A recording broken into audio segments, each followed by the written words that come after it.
राजा उत्तानपाद उस बालक को गोद में बैठा करके स्नेह कर रहे थे। छोटी रानी आई, गोद से उतार दिया, कहने लगी पुत्र तुम इस स्थान पर बैठने के योग्य नहीं हो। क्यों नहीं हो? क्योंकि तुम्हारी माँ अभागिन है। यदि तुम चाहते हो कि तुम इस गद्दी पर अपने पिता के गोद पर बैठना चाहते हो तो पहले जाओ वन में जाकर के तप करो और तप करके भगवान को प्रसन्न करो और फिर भगवान से वर मांगो कि मेरे गर्भ में तुम्हारा जन्म हो और मेरे गर्भ से जन्म लेकर के तुम इस गद्दी में बैठने के योग्य बनोगे। बहुत सी ऐसी बातें कहीं उस बालक को हृदय में जाकर के चुभ गया। महाराज नन्हा बालक बड़ा बुरा लगा, नेत्रों से अश्रु बहने लगा, मानो जिस प्रकार किसी सांप को डंडा मार दो तो फुसकार मारते हुए जाता है ना, ऐसे ही नन्हा बालक ध्रुव आज क्रोध से लंबी लंबी सांसें लेते हुए रोते हुए अपने घर को जाने लगा। पिता ने भी कुछ ना कहा, चाहते तो रोक सकते थे, लेकिन धन्य है माता सुनीति। देखिए हम आप कोई रहते, हमारे बालक को यदि कोई दो शब्द बुरा बुरा कह दे तो हम लड़ने चले जाते हैं, पर माता सुनीति कितना सुंदर समझाती है। ध्रुव ने जब आकर बताया मैया वो आपको अभागिन कह रही थी, सो माँ कहने लगी पुत्र तुम्हारी, वो भी तो तुम्हारी माँ है, मैं भी तुम्हारी माँ हूँ, और तुम्हारी माँ ने गलत ही क्या कहा? अरे मैं अभागिन हूँ क्योंकि मैंने आज तक तुमको भगवान के पास जाने के लिए मार्ग नहीं बताया। मुझसे अच्छी तो तुम्हारी वो छोटी माँ है क्योंकि उसने तुमको भगवान से जाने का मार्ग बताया। तुम्हारी माँ ने यही कहा ना, जाओ जाकर के वन में उस भगवान का तपस्या करो। बेटा यदि बैठना ही है तो इस संसारी मनुष्य के गोद में क्या बैठना, यदि बैठना ही है तो इस संसारी गद्दी पर क्या बैठना। जाओ और जाकर के उन परम पिता के गोद में बैठो। तुम्हारी छोटी माँ ने ये उपदेश दिया है, इसलिए उनकी बात को बुरा मत मानो। आज ऐसा सुंदर समझाया कि ध्रुव जी का हृदय संकल्पित हो गया। आज ध्रुव जी नन्हा सा बालक है, 5 वर्ष का, मन में विचार करने लगा अब मैं कैसे भी करके भगवान को अवश्य प्रसन्न करूंगा, भगवान की गोद में बैठूंगा। माँ ने बाल्यावस्था से ही बताया था कि वो भगवान कैसे दिखते हैं, कैसा उनका स्वरूप है। भगवान के उस स्वरूप को मन में छपा लिया महाराज और चले गए। नन्हा बालक जंगल जाने लगा तप करने के लिए। जब घनघोर जंगल के अंदर प्रवेश किया बालक ने, नारद जी ने देखा, नारद जी की दृष्टि पड़ी कि नन्हा बालक इस घनघोर जंगल में क्या कर रहा है। नारद जी आए परीक्षा लेने के लिए। नारद जी डराने का प्रयत्न करने लगे, अरे पुत्र तुम अकेले इस अंधेरी रात में इस जंगल में क्या कर रहे हो? अरे यहाँ बड़े बड़े शेर बहालू हैं, तुम्हारा नाश्ता कर जाएंगे, चले जाओ लौट जाओ। नन्हा बालक कहने लगा नारद जी जो भगवान सबकी रक्षा करते हैं, जो भगवान सर्वत्र व्यापक हैं, क्या वो भगवान उस शेर भालू के अंदर नहीं है? बोले हाँ बेटा उनके अंदर भी है। तो जो सबकी रक्षा करते हैं वो मेरी भी रक्षा करेंगे, इसलिए चिंता किस बात की। इसलिए मुझे कोई भय नहीं है। नारद जी ने डराया कि यहाँ तो बड़े बड़े डाकू रहते हैं, तुम्हें बांध लेंगे, पकड़ लेंगे। बोले राम जी रक्षा करेंगे। आज बालक के दृढ़ संकल्प को देख करके नारद जी बड़े प्रसन्न हो गए। बालक ने कहा कि हे नारद जी आप ही कुछ कृपा कीजिए, आप ही कोई ऐसा मंत्र प्रदान कीजिए जिससे मुझे भगवत प्राप्ति हो। जब देखा कि बालक बिल्कुल दृढ़ संकल्प है तो आज नारद जी ने 12 मंत्र का आज उस बालक ध्रुव को प्रदान किया है महाराज। जैसे ही बालक को मंत्र प्रदान किया, आदेश दिया है जाओ यमुना नदी के किनारे सुंदर स्थान पर विराजमान होकर के भगवान का तप करो।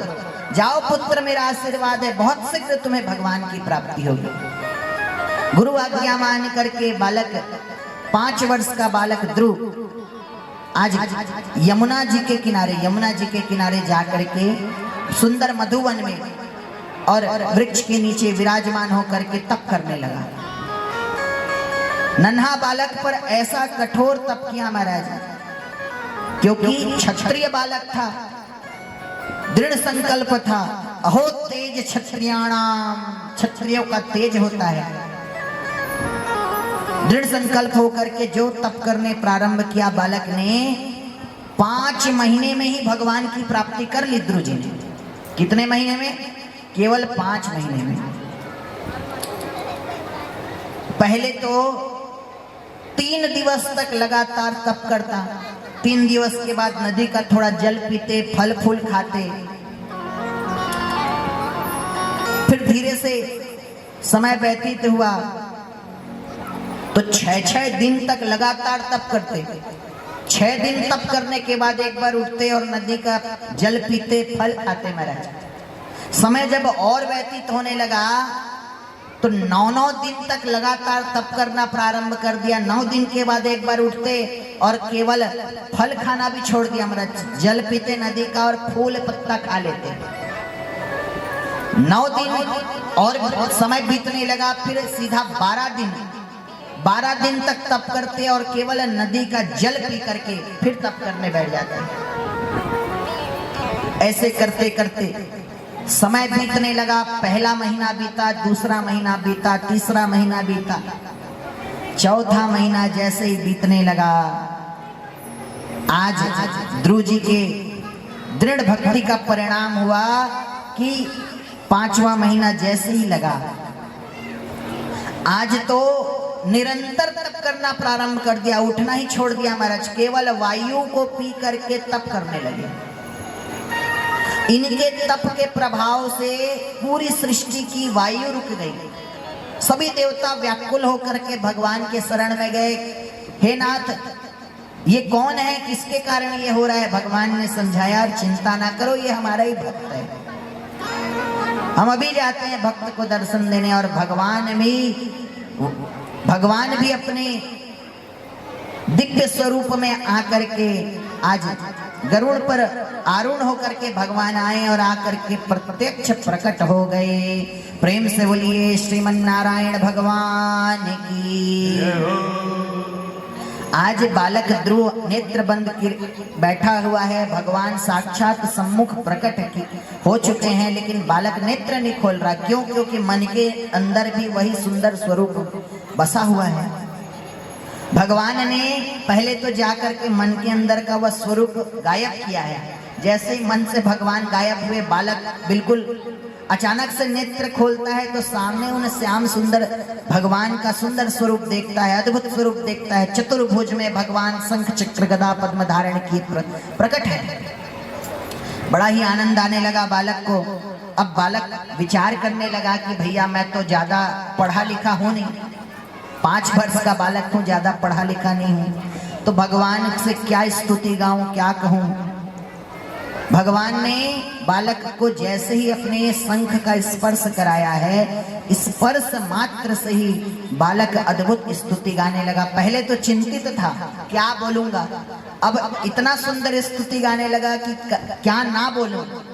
आज बड़ा ही सुंदर बालक, क्योंकि नारद जी ने 12 अक्षर मंत्र का गुरु ज्ञान दिया था, तो 12 श्लोकों के द्वारा आज ध्रुव जी ने बहुत सुंदर भगवान की स्तुति गाई है। योऽन्तः प्रविश्य मम वाचमिमां प्रसूप्तां सञ्जीवयत्यखिल शक्तिधरस्वधाम्ना प्राणान् अन्याश्च हस्तचरणस्वर्ण त्वदादि प्राणानमो भगवते पुरुषाय तुभ्यम्। बड़ा अद्भुत स्तुति गाया। भगवान बड़े प्रसन्न हो गए और प्रसन्न होकर के भगवान ने, जब ध्रुव जी ने कुछ नहीं मांगा तो भगवान ने बिना मांगे ही उनको आशीर्वाद दिया है कि 36,000 वर्ष तक तुम इस धराधाम पर राज्य शासन करोगे, समस्त प्रकार के भोगों को भोगोगे और उसके पश्चात मृत्यु के सिर पर कदम रख करके तुम मेरे परम दुर्लभ दिव्य धाम में आओगे। और वह धाम तुम्हारे नाम से, ध्रुव के नाम से ही वह धाम कहाएगा और तुम्हारे नाम से ही वह ध्रुव तारा बन करके सर्वत्र चमकेगा। ऐसा भगवान ने आशीर्वाद दिया। ध्रुव जी के नाम से उनको एक लोक प्रदान कर दिया भगवान ने, बिना मांगे। भगवान आज जब ब्राह्मण के घर में जन्म हुआ भरत जी महाराज जी का, तो सब कुछ पूर्व जन्म का स्मरण था, याद था।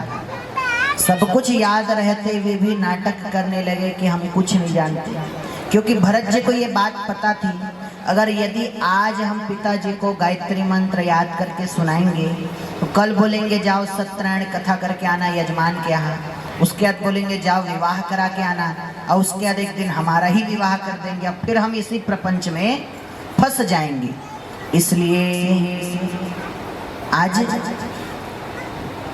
भरत जी सब कुछ जानते हुए भी अनजान बनने का प्रयत्न करने लगे। पिताजी ने बार बार प्रयत्न किया, चलो बेटा मंत्र याद करके सुनाओ। बार बार याद कराने पर भी बालक को मंत्र याद नहीं हुआ तो पिता को बड़ा क्रोध आया। बोले तुम तो एक नंबर के मूर्ख हो, तुमको एक मंत्र याद नहीं आता। खूब डांट, और पिताजी के बार बार डांटने पर बालक बिल्कुल शांत रहा करता, डांट सुन लिया करता। अब पिताजी तो जब स्वर्गवास हो गया, माता पिताजी का घर में बड़े भाई बहन थे, बड़े भाई बहन थे, परिवार था। पिताजी के रहते रहे तो भरत जी आनंद से रहे, पर पिताजी के जाने के पश्चात जो बड़े भैया थे, भाभी थी, उन लोग बड़ा चिढ़ा करते। क्यों? भैया लोग तो आनंद से रहते, पर भाभी विचार करती कि भैया घर में बैठा रहता है, कुछ काम का नहीं है, अरे अपने भाई का जाकर के कम से कम सहायता तो करता। लेकिन घर में बैठा हुआ भी इतना हिष्ट पुष्ट है, जबकि जो घर के माता लोग थे उन लोग भोजन जो देते थे घर का बचा खुचा भोजन दिया करते। धन्य है भरत जी महाराज, घर का बचा खुचा भोजन को भी महाप्रसाद मान करके जब पाया करते तो इतना सुंदर उनको स्वाद आता, और बिल्कुल हिष्ट पुष्ट भरत जी महाराज। तो पत्नियां जो थी उनकी भैया की, वो विचार करती कि भैया इसे तो हम बचा कुचा भोजन देते हैं तो भी इतना हिष्ट पुष्ट, और इनके भैया को देख लो, सब सबरे जितने हैं ढेर हड्डी के, क्या किसका चमत्कार है? बोले ये महाप्रसाद का। भाई किसी वस्तु को यदि जिस भाव से पाओगे, जैसे घर में माताएं भोजन बनाती है तो जो भोजन बनाती है उसे प्रसाद समझ करके भजन करते हुए भगवान का नाम जाप करते हुए यदि बनाए तो उस भोजन में वो सामान्य भोजन नहीं, वो प्रसाद बन जाता है, और ऐसा भोजन फिर शरीर में अवश्य लगता है महाराज। इसलिए जब भी भोजन बनाओ बढ़िया मन से भोजन बनाओ तो भोजन का स्वाद बढ़ता है। इसी प्रकार भरत जी महाराज जब घर में ही रहने लगे, कुछ काम नहीं करते, बस एक किनारे पड़े रहते, चुपचाप, ना किसी से बोलते ना कुछ करते।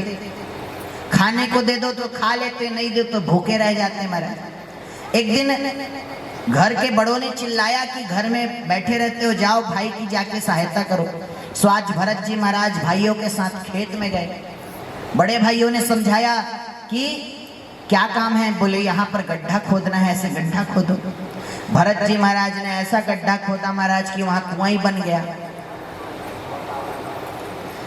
इस प्रकार अनेक प्रकार से जब कार्य सौंपा जाता तो उल्टा काम कर देते भरत जी महाराज। बड़े भाई ने कहा कि भैया हम जा रहे हैं, घर से भोजन करके आते हैं, तुम्हारे लिए कुछ भोजन लेकर आएंगे, तब तक तुम हमारे खेत का ध्यान रखो, चिड़िया आते हैं आकर के दाना चुग जाते हैं, तुम यहाँ पर रखवाली करो, ध्यान रखना।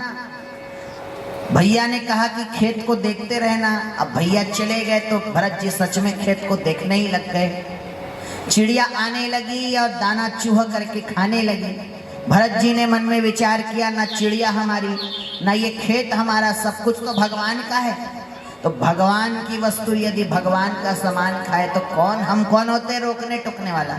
सो भरत जी और उल्टा कहने लगे, राम जी की चिड़िया राम जी का खेत, राम जी की चिड़िया राम जी का खेत, खाओ रे चिड़िया भर भर पेट, खाओ रे चिड़िया भर भर पेट। हाँ, राम जी की चिड़िया राम जी का खेत, राम जी की चिड़िया राम जी का खेत, खाओ रे चिड़िया भर भर पेट, खाओ रे चिड़िया भर भर पेट, खाओ रे चिड़िया भर भर पी।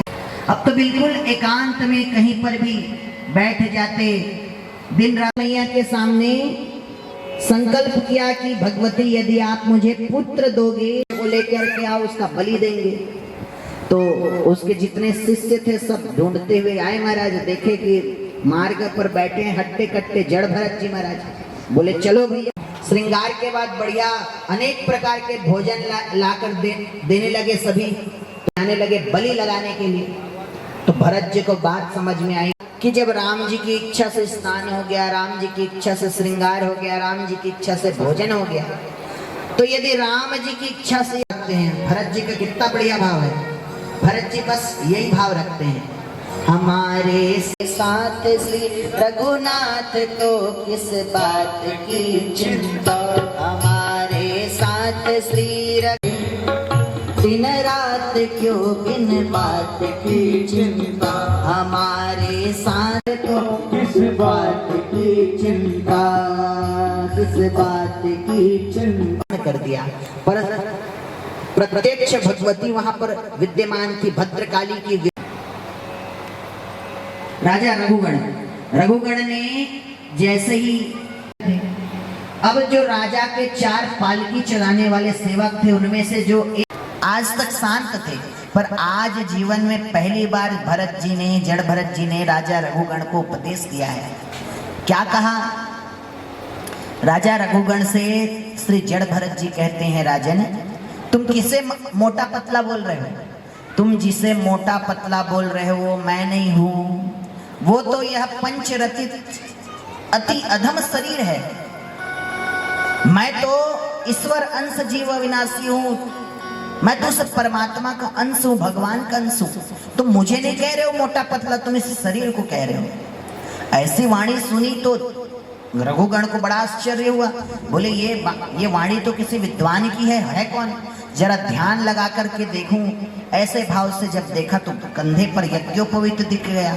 जान गए कि ये कोई ब्राह्मण है। तुरंत अपने उस पालकी से नीचे उतरे, चरणों में गिर करके क्षमा मांगने लगे। महाराज रघुगण कहने लगे कि महाराज मुझसे बहुत बड़ा अपराध हो गया, मुझसे आप ब्राह्मण का अपराध हो गया। अरे मैं इंद्र से नहीं डरता, ना मैं भगवान शिव के त्रिशूल से डरता हूँ, ना मैं किसी दैत्य राक्षस से डरता हूँ। मुझे डर लगता है तो केवल ब्राह्मण के श्राप से लगता है, क्योंकि यदि क्रोध में आकर के ब्राह्मण श्राप दे दे तो अधोगति हो जाती है। इसलिए महाराज मेरी वाणी को आप बुरा मत मानिएगा, मुझे क्षमा कर दीजिए। राजा रघुगण की बात सुनकर के भरत जी समझाने लगे, राजा चिंता मत करो, ब्राह्मण तो हम हैं पर क्रोधी ब्राह्मण नहीं है। अच्छा महाराज बड़ी कृपा है, तो जरा आप मुझको उपदेश कर दीजिए, मेरे मन में अनेक प्रश्न हैं। क्या है पूछो। बोले महाराज आप कहते हैं कि आप ये शरीर नहीं है, आप ईश्वर अंश जीव अविनाशी आत्मा हैं। तो महाराज जिस प्रकार मटके पर हम जल भर करके उसके अंदर चावल रखते हैं और नीचे अग्नि जला देते हैं, अग्नि का स्पर्श होता है मटके में, मटके के भीतर है जल और जल के भीतर रखा हुआ है चावल। चावल तो अग्नि से कोसों दूर है, स्पर्श नहीं हो रहा, पर अग्नि के मटके पे स्पर्श होने से चावल पक जाता है, सिद्ध हो जाता है ना। अग्नि का प्रभाव चावल तक हो जाता है, जबकि स्पर्श नहीं हो रहा है। ऐसा ही ये मनुष्य शरीर है। मनुष्य शरीर, ये शरीर के अंदर मन है, मन के अंदर ये जीवात्मा विराजमान है। तो इस शरीर को जब कष्ट होता है तो मन को क्यों कष्ट होता है? क्या मन को कष्ट नहीं होगा? तो आज बड़ा ही सुंदर समझाने के लिए, देखो राजा, मन शरीर ये एक अलग तत्व है। तुम जो उदाहरण दे रहे हो भौतिक सामग्रियों का, भाई चावल, मटका, जल, ये सब भौतिक सामग्री है, इनको छुआ जा सकता है, स्पर्श किया जा सकता है। पर ये जीवात्मा जो है ये ईश्वर अंश जीव अविनाशी, इसको ना देखा जा सकता है, ना इसको छुआ जा सकता है, ना इसे मारा जा सकता है, ना इसे काटा जा सकता है। इसको नहीं मारा काटा जा सकता, ये ईश्वर का अंश है। इसलिए आत्मा और संसार के वस्तुओं में अंतर है।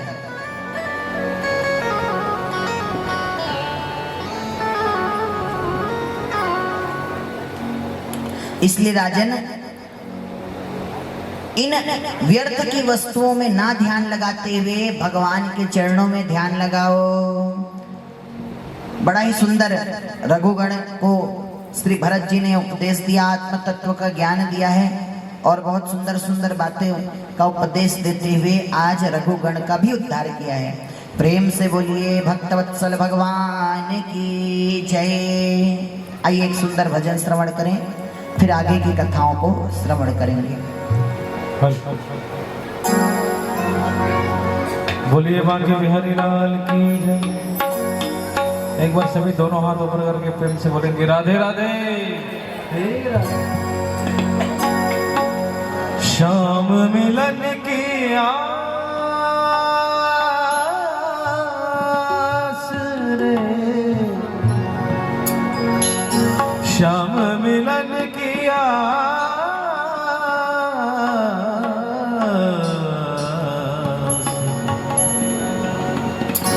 शाम मिलन की आस रे मोहे, श्याम मिलन की आस, श्याम मिलन की आस रे मोहे, श्याम मिलन की आस, श्याम मिलन की आस रे, श्याम मिलन की आस रे मोहे, श्याम मिलन की आस रे मोहे, श्याम मिलन की, श्याम मिलन की आस रे मोहे, श्याम मिलन की आस।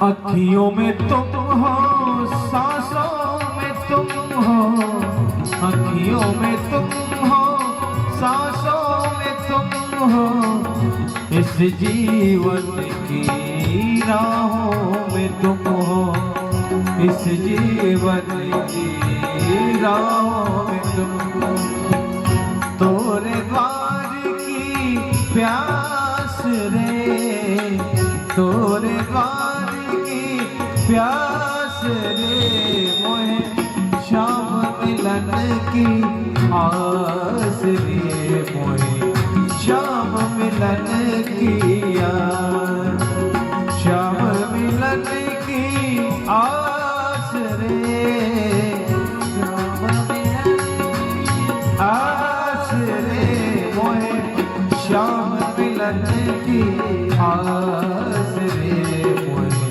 श्याम मिलन की, श्याम मिलन की आस रे मोहे, श्याम मिलन की आस। बोलिए बांके बिहारी लाल की जय।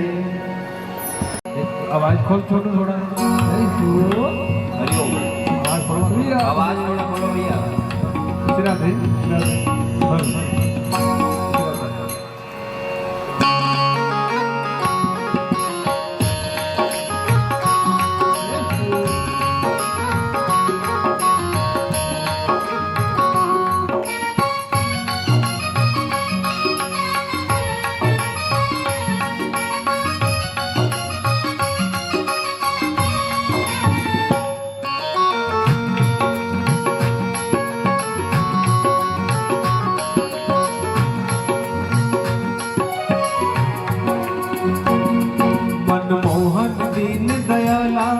केशव नटवर नंद लाला, मनमोहन दीन दयाला, केशव नटवर नंद लाला, मनमोहन दीन दयाला, केशव नटवर नंद लाला, मनमोहन दीन दयाला, केशव नटवर नंद लाला। बांसुरी वाला, ओ मेरा सावरा बांसुरी वाला। मनमोहन दीन दयाला, केशव नटवर नंद लाला। मनमोहन दीन दयाला, केशव नटवर नंद लाला।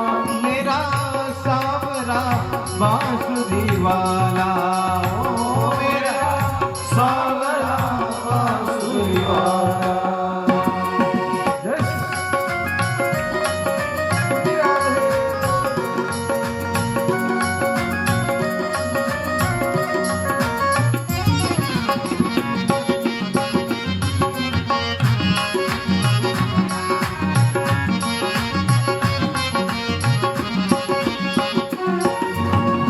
रंग सलोना संग ब्रज वाला, रंग सलोना संग ब्रज वाला।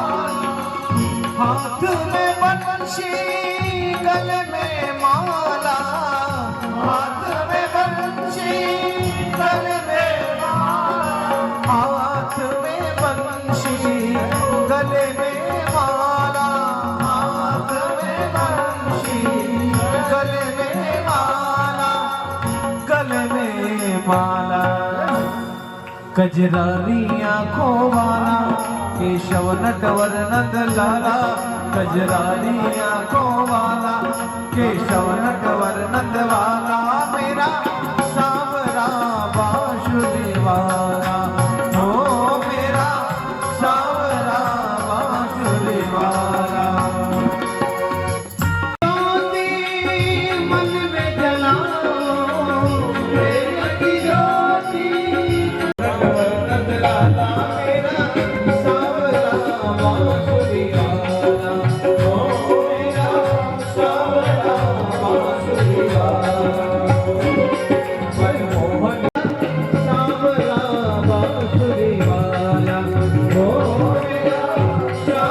गोविंद बोलो हरि गोपाल बोलो, गोविंद बोलो हरि।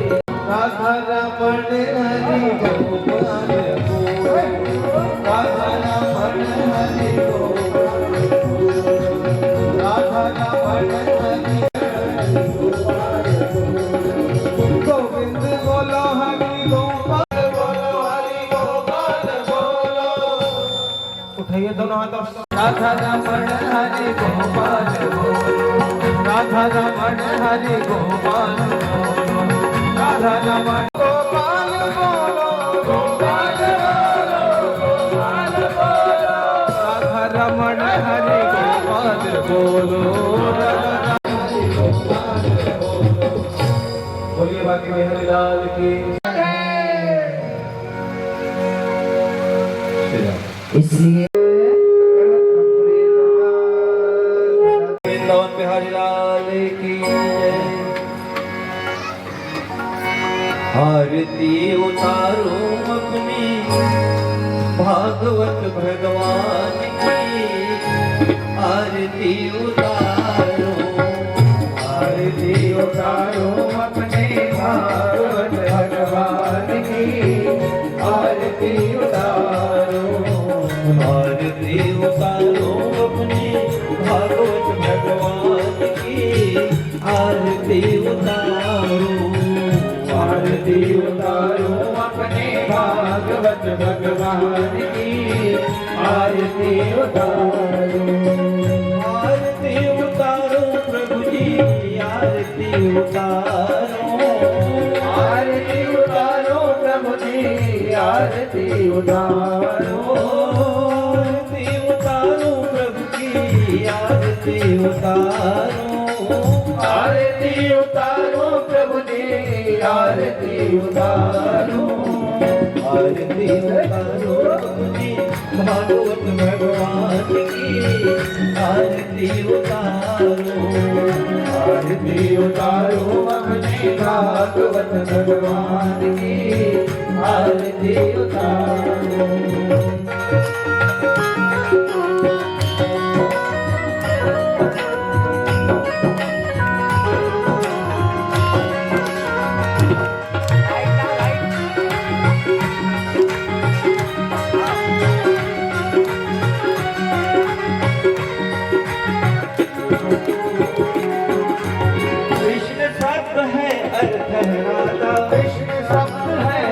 है राधा, नित्य अनादि अनंत अगाधा, नित्य अनादि अनंत अगाधा,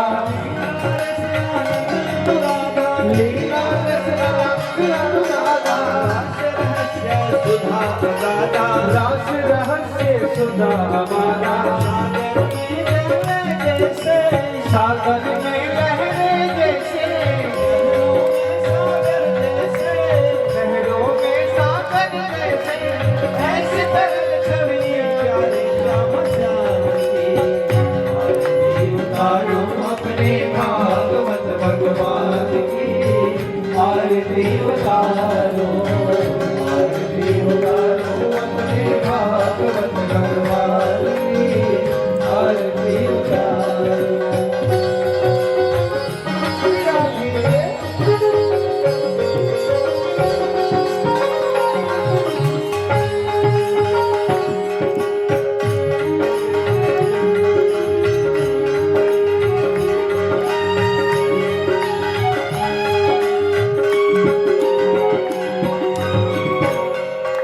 राधा कृष्ण कृष्ण है राधा, राधा कृष्ण कृष्ण है राधा, एक प्राण दो रूप राधा, एक प्राण दो रूप राधा,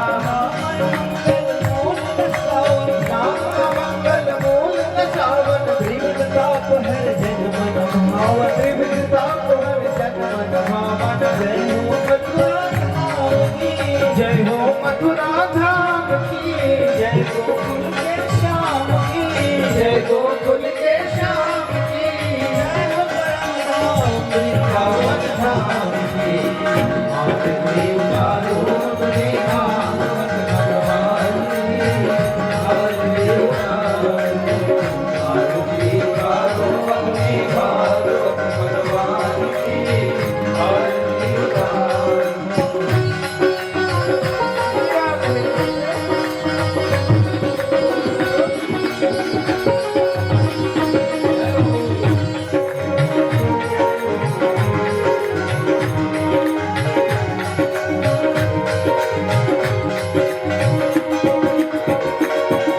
भाग्य जगह है बरसाना के, भाग्य जगह है बरसाना के, कीर्ति नंदिनी जय श्री राधे, कीर्ति नंदिनी जय श्री राधे, भावनाथ नंद पूर्ण झलकता, भावनाथ रस पूर्ण झलकता, राधे बिना कृष्ण है राधे, राधे बिना कृष्ण है राधे। जय हो श्री विश्वभानुलनी की, जय हो कृष्णानुलनी की, जय हो मैया कीर्ति कली की, जय हो मैया कीर्ति कली की, अशरण शरण स्वामी जय हो तेरे मान की।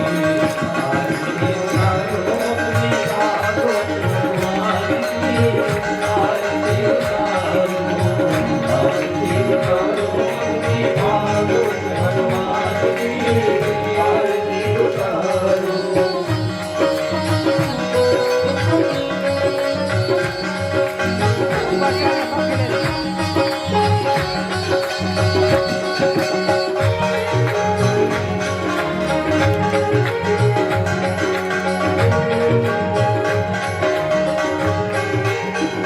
दुनियों का सब सारा रासवन, दुनियों का सब सारा रासवन, सिमट गया यहाँ रसले भंज में, सिमट गया यहाँ रसले भंज में। योगी अति सिद्ध साधक जन, योगी अति सिद्ध साधक जन, डूब रहे जहाँ भाव कुंज में, डूब रहे जहाँ भाव कुंज में। हो वृंदावन में हो, जय हो वृंदावन में हो, जय हो वृंदावन में हो, जय हो वृंदावन में हो। जय हो बाबा नंद सुमन की, जय हो बाबा नंद सुमन की, यशोपति के प्राण की।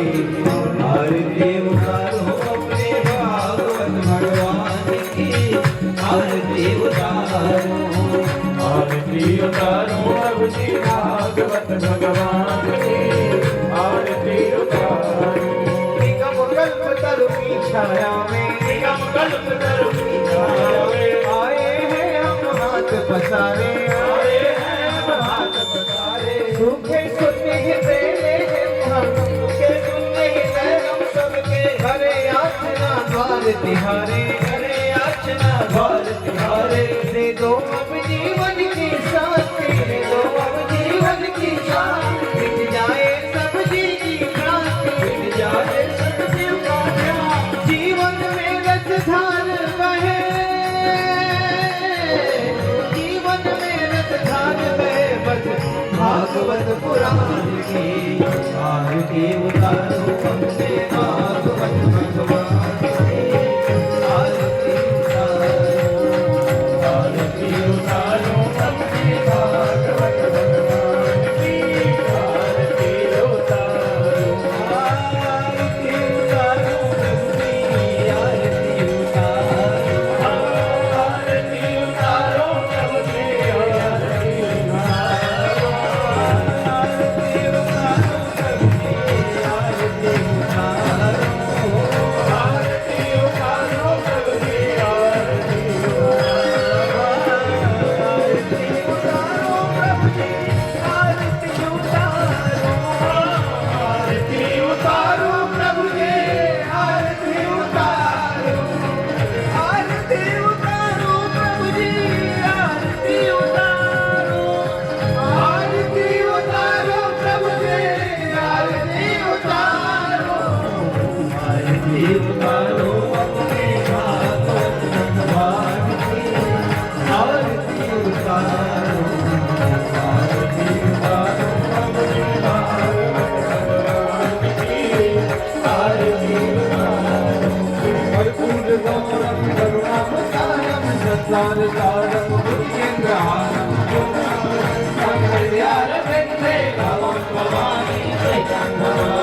मंदारमाला कलकालिकाए कमालमाला किसे कराए संपराए दिगंबराय नमः शिवाय नमः शिवाय। त्वमेव माता च पिता त्वमेव, त्वमेव बन्धुः सखा त्वमेव, त्वमेव विद्या च त्वमेव, त्वमेव सर्वं मम देव देव, त्वमेव सर्वं मम देव देव, त्वमेव सर्वं मम देव देव।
धर्म का प्राणियों में विश्व का कल्याण हो। भारत माता की जय हो। गौ माता की सेवा हो। माता पिता की जय हो। सत्य सनातन वैदिक हिंदू धर्म की जय हो। कन्हैया पारा धाम की जय हो। भक्त और भगवान की जय हो। जय जय श्री सीताराम, जय जय श्री सीताराम, जय जय श्री राधे श्याम, जय जय श्री राधे श्याम। हर हर महादेव शंभो। श्रोता समुदाय की रक्षा कर पार्वती के वर, हर हर महादेव शंभो। अटल छत्र दरबार की जय हो। सचेत दरबार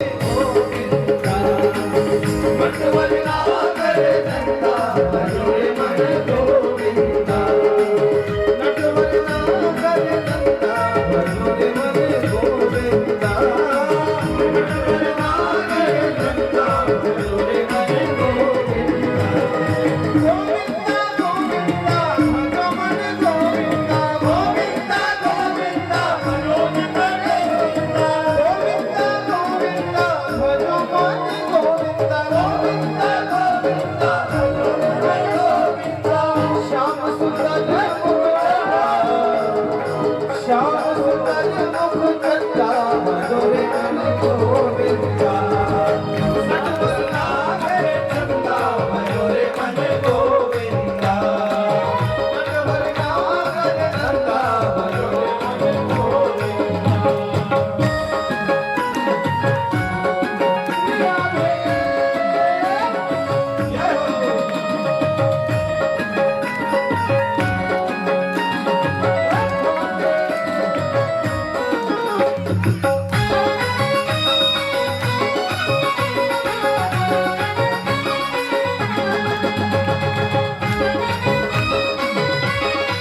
जब भी बने दुर्दशा बनूंगा, जब भी बने दुखी तरह बनूंगा, जब भी बने दुर्दशा बनूंगा, जब भी बने दुखी तरह बनूंगा। तेरे बिना आदर होना कहूँगा, तेरे बिना आदर होना कहूँगा, आत्मा तेरा राधा नाम कहूँगा। हम तेरे मेरी जान है राधा, तेरे पे कुर्बान में राधा, अरे रे मेरी जान है राधा, तेरे पे कुर्बान है राधा। मैं ना सकूंगा तुमसे तो